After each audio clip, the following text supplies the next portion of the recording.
आज के संक में हम एक ऐसे विषय पर बात करने जा रहे हैं जो परेशानी का सबब बनता है। जैसे घाव लगता है, चोट किसी को भी लग सकती है, लेकिन जब वो घाव बन जाता है और घाव फिर भरता नहीं है, वो जख्म और ज़्यादा हरा रहता है, वो ठीक होने का नाम ही नहीं लेता, तो ऐसे में फिर परेशान हुआ जाता है, डॉक्टर्स के पास चक्कर काटे जाते हैं, फिर सर्जरी का नाम आता है, बहुत सारी चीज़ें होती हैं।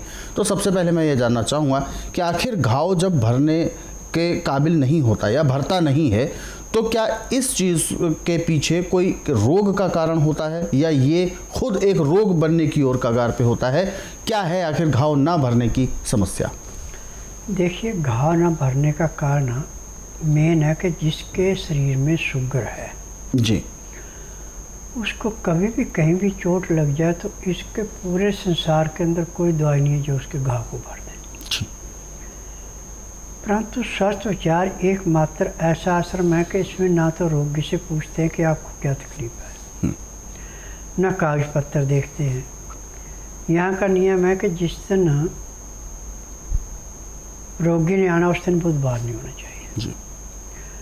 गुरुवार से लेकर मंगलवार के बीच में आना पड़ता है, और जिस दिन आना उस दिन रात्रि 10 बजे तक खा पी के दातन कूला करके बड़ी इलायची मुंह में रख के चूसनी पड़ती है। सुबह 9 से 10 के अंदर अपना नामकरण करवाते हैं। 10 से 12 में नाड़ी परीक्षण करता हूँ।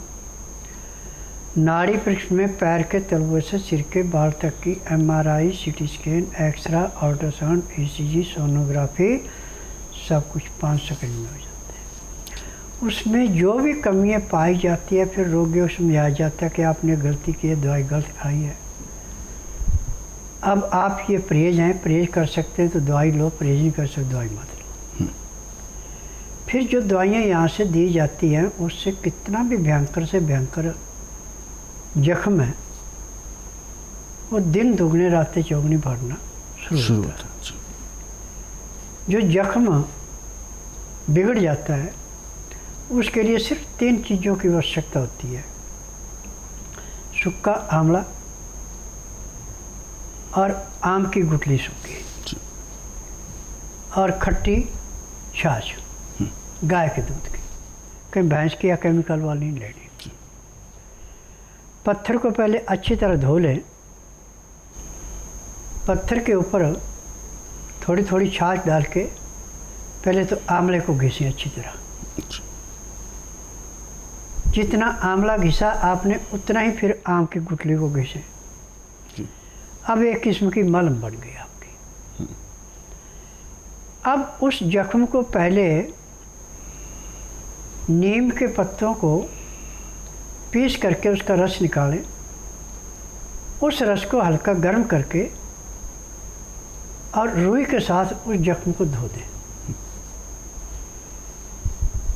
फिर उसके बाद आप ये जो आंवले का सूखे का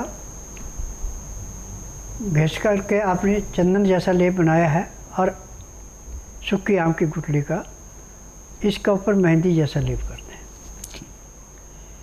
लेप करने के बाद ऊपर से डॉक्टर वाली थोड़ी रुई रख के और खाकी रंग की सेलो टेप से पट्टी कर दें। तो एक ही पट्टी करने से जो जख्म के अंदर दर्द था, पहले तो दर्द ऐसे शांत होगी जैसे जलती अग्नि में पानी डाल के अग्नि शांत हो जाती है, ऐसे दर्द समाप्त हो जाएगा। अब जो जख्म दिन प्रतिदिन बढ़ता जा रहा था, जख्म घटना शुरू हो जाएगा। और ये पट्टी आपने 8-8 घंटे के फासले से करनी। जैसे सुबह 6 बजे कर ली तो दिन में 2 बजे फिर करो और रात को 10 बजे कर लो। ऐसे 3 पट्टियाँ रोज की बना के करते हैं तो चाहे आपका 20 साल पुराना जख्म है, 1 महीने में जख्म बराबर हो जाता है। परंतु इसमें खान पान पर ध्यान देना।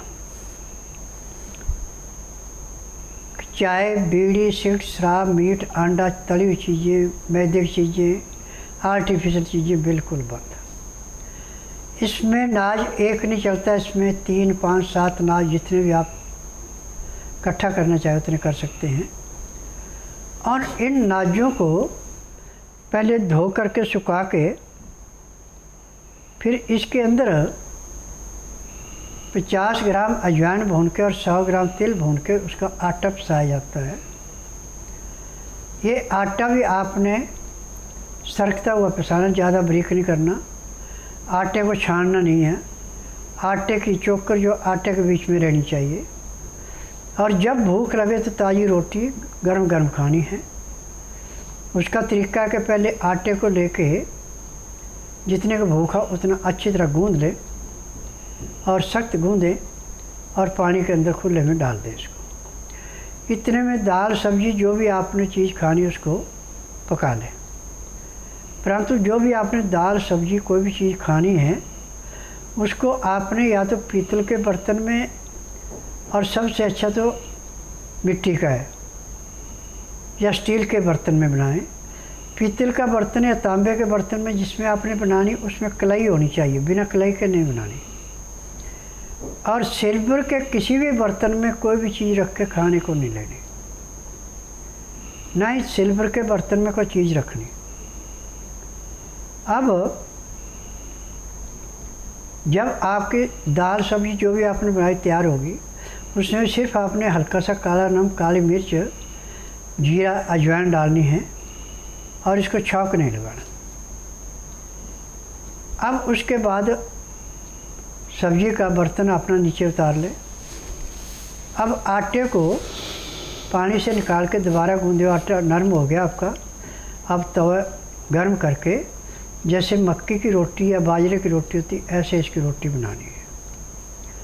जब रोटी आपकी अच्छी तरह पक जाए तो अपनी दाल सब्जी जो भी आपने बनाई उसको थाली में डालें और गरम गरम रोटी उसके अंदर डाल दें।